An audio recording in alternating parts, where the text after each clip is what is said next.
इस वीडियो में हम लोग बेकिंग सोडा के बारे में कुछ बातों को जानेंगे। बेकिंग सोडा का उपयोग आमतौर पर किचन में होता है और किचन में किस काम के लिए होता है। किचन में खस्ता अगर इसको हम लोग समझे तो क्रिस्पी पकौड़े बनाने के लिए होता है। इसका उपयोग छोला भटूरा का जो भटूरा होता है उसे बनाने में भी होता है। अगर ठेकुआ पता होगा तो ठेकुआ बनाने में भी होता है। और इसका उपयोग बेकरी में यानी कि पाव रोटी या फिर केक बनाने में भी होता है। ठीक है ना। तो जहाँ पर खाने को क्रिस्पी या फिर मुलायम बनाने की ज़रूरत पड़े वहाँ पर बेकिंग सोडा का उपयोग किया जाता है। हम लोग सबसे पहले इसका रासायनिक नाम जानेंगे, रासायनिक समीकरण जानेंगे जिससे बेकिंग सोडा का निर्माण होता है, और उसके अपने घरों में उपयोग जानेंगे। तो सबसे पहले इसका जो रासायनिक सूत्र, केमिकल फार्मूला, वो है बेकिंग सोडा का sodium hydrogen carbonate NaHCO3। NaHCO3 पढ़ेंगे और जो पूरा नाम है वो हम लोगों का हो गया सोडियम हाइड्रोजन, और CO3 से क्या होता है, कार्बोनेट, सोडियम हाइड्रोजन कार्बोनेट। इसका निर्माण कैसे होता है? निर्माण के लिए चाहिए सोडियम क्लोराइड, इसका विलयन यानी कि जल, साथ में चाहिए कार्बन डाइऑक्साइड गैस और चाहिए अमोनिया। अब जब ये अभिक्रिया होती है, अभिक्रिया होगी, ठीक है ना। अभिक्रिया होने से दो पदार्थ बनते हैं, एक है अमोनियम क्लोराइड और साथ में जो हमारा मुख्य पदार्थ है, जो मुख्य उत्पाद हम लोगों को चाहिए, NaHCO3 सोडियम हाइड्रोजन कार्बोनेट का निर्माण होता है इस अभिक्रिया में। अब ये जो सोडियम हाइड्रोजन कार्बोनेट है ना, ये इसका अगर हम लोग pH ज्ञात करें ना तो ये 7 से ज़्यादा आता है और ये दुर्बल असंक्षारक क्षार है, यानी कि इसकी प्रकृति कैसी हो गई, क्षार के जैसी हो गई। जब हम लोग खाना पकाते समय इसको गर्म करते हैं तो अभिक्रिया होती है, यानी कि अगर हम लोग बेकिंग सोडा को गर्म करते हैं तो क्या अभिक्रिया होती है। ये हो गया बेकिंग सोडा NaHCO3, इसको गर्म किया जा रहा है पकाते समय, यानी कि ऊष्मा दी जा रही है, तो ये वियोजित होकर सोडियम कार्बोनेट, जल और कार्बन डाइऑक्साइड गैस बनाता है। हम लोग आगे पढ़ेंगे कि इस कार्बन डाइऑक्साइड गैस के बनने से क्या फ़ायदा होता है। संतुलित करना चाहें तो हम यहाँ पर 2 लिखेंगे, तो इन सब का जो संख्या है ये संतुलित हो जाएगी। हमने सूत्र पढ़ा, निर्माण पढ़ा, अब हम लोग इसका अपने घरों में उपयोग करेंगे, उपयोग के बारे में पढ़ेंगे। अब इसका उपयोग जो हमारे घरों में अनेक प्रकार से होता है। सबसे पहला उपयोग इसका हम लोग पढ़ते हैं यहाँ पर, इसका उपयोग होता है बेकिंग पाउडर बनाने में। ध्यान देना है, अभी हम लोग क्या पढ़ रहे हैं, बेकिंग सोडा, लेकिन बेकिंग सोडा का ही उपयोग करके हम लोग क्या बना सकते हैं, बेकिंग पाउडर। अब बेकिंग पाउडर में 2 पदार्थ होते हैं, इसमें एक तो होता है, क्योंकि हम लोग बेकिंग सोडा का उपयोग कर रहे हैं तो एक पार्ट होता है बेकिंग सोडा, और दूसरा इसमें एक दुर्बल अम्ल, प्राकृतिक अम्ल, टार्टरिक अम्ल मिलाया जाता है। यानी कि जब हम लोग टार्टरिक अम्ल और बेकिंग सोडा को मिलाते हैं तब बनता है बेकिंग पाउडर। तो इसके निर्माण में बेकिंग सोडा का उपयोग किया जाता है।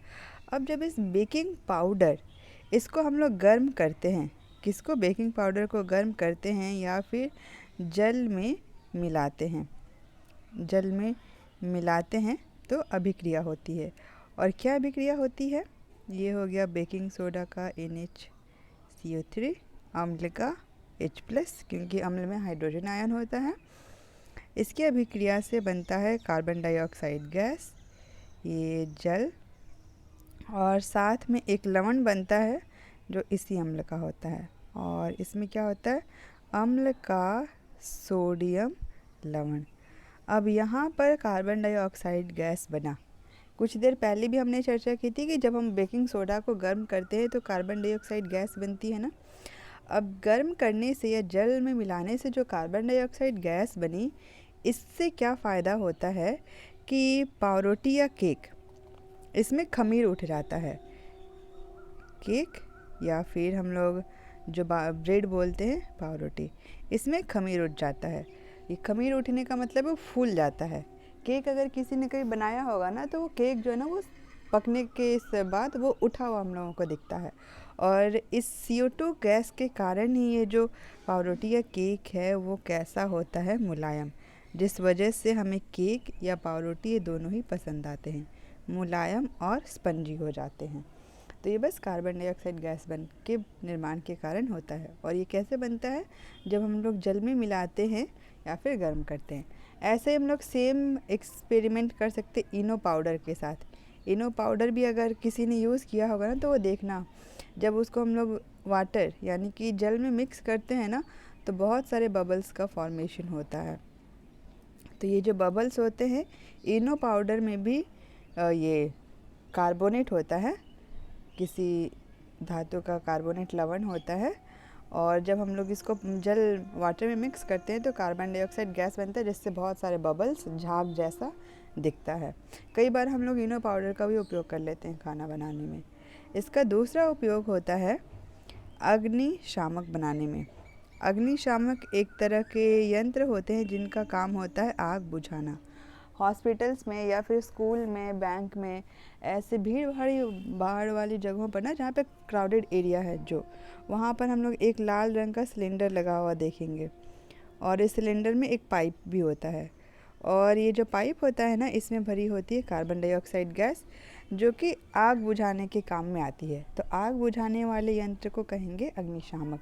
तो एक ख़ास तरह के अग्निशामक जिसका नाम है सोडा अम्ल अग्निशामक, इसको बनाने में बेकिंग सोडा का उपयोग किया जाता है। सोडा अम्ल अग्निशामक। अभी हमने पढ़ा कि सोडा और अम्ल की अभिक्रिया में CO2 गैस बनती है, जो बेकिंग पाउडर वाला था। और वो CO2 यानी कि कार्बन डाइऑक्साइड गैस आग बुझाने के लिए अग्निशामक के रूप में काम करती है। इसका एक और उपयोग हम लोग पढ़ते हैं। अभी हमने जब इसके निर्माण के बारे में पढ़ा, सोडियम हाइड्रोजन कार्बोनेट के, तो हमने जाना कि ये एक दुर्बल क्षार है, ठीक है ना। अब जब ये दुर्बल क्षार है यानी क्षार के जैसा लक्षण दिखाएगा, तो जब एसिडिटी होती है, एसिडिटी यानी कि पेट में अम्ल की मात्रा, पेट अमाशय में अम्ल की मात्रा क्या होती है, बढ़ जाती है। इस स्थिति को कहते हैं अम्लीयता। जलन भी होता है, पेट में दर्द भी होता है। तो ऐसी स्थिति में सोडा का उपयोग किया जा सकता है, यानी कि खाया जा सकता है। और क्योंकि ये क्षार है, तो ये क्षार क्या करता है, इस अम्ल के प्रभाव को उदासीन करता है। और फिर हम लोगों को एसिडिटी यानी कि अम्लीयता से क्या मिलती है, राहत मिलती है। तो यहाँ पर हमने सोडियम हाइड्रोजन कार्बोनेट, इसका जो साधारण नाम है बेकिंग सोडा, रासायनिक नाम तो सोडियम हाइड्रोजन कार्बोनेट ही है, सूत्र हो गया NaHCO3। इसके निर्माण के बारे में पढ़ा, इसके उपयोग के बारे में भी पढ़ा। अब देखना है तो ये हम लोग अपने घरों में आराम से देखेंगे। सफ़ेद रंग का पाउडर होता है, जैसा इनो दिखता है, प्लेन इनो सफ़ेद रंग का पाउडर, वैसे ही सोडियम हाइड्रोजन कार्बोनेट भी सफ़ेद रंग का पाउडर ही होता है।